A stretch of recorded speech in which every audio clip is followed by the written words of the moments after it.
So ఈ కార్యక్రమాన్ని మన కోసం ఏర్పాటు చేశారు. మీలో ఉన్నటువంటి టాలెంట్ ని ఎంకరేజ్ చేయడానికి, మోర్ దెన్ ఇంకా అచీవ్ చేయడానికి మీ గోల్స్ ని.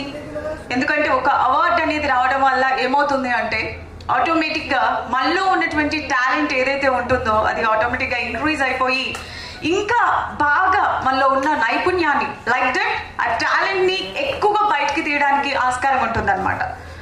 సో ఈ రోజు ఇక్కడికి విచ్చేసినటువంటి వారందరికీ స్వాగతం తెలియజేసుకుంటూ, మరి మెగా ఎంటర్ప్రైజెస్ శిరీష రెడ్డి గారు ఇందులో ఎంతమందికి తెలుసండి?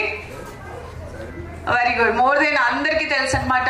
శిరీష రెడ్డి గారు ఈ అవార్డ్ ని కండక్ట్ చేస్తున్నారు. ఎంతో గ్రాండ్ గా అయితే ఈ ప్రోగ్రామ్ జరుగుతుంది. ఒక the best talent cine award program ని చేయడానికి ఎంతో మంది యాక్టర్స్ ని, టెక్నీషియన్స్ ని అండ్ సోషల్ యాక్టివిటీస్ ఇలా వారిలో ఉన్నటువంటి నైపుణ్యాలను వెలికి తీయడానికి ఈ అవార్డుని అయితే మనం ఏర్పాటు చేసుకున్నాం. ఈ ప్రోగ్రామ్ కి విచ్చేసినటువంటి వారికి అందరూ కూడాను శిరీష గారికి ఆల్ ది బెస్ట్ చెప్తూ ఎవ్రీవన్ బిగ్ అప్లాస్.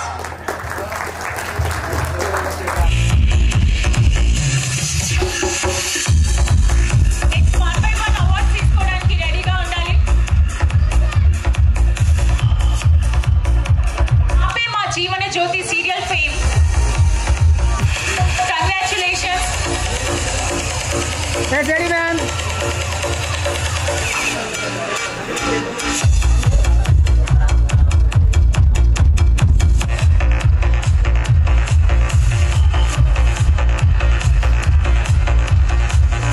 అయితే రెడీగా ఉంటారు.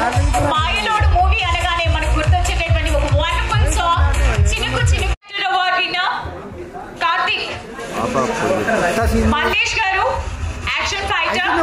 సో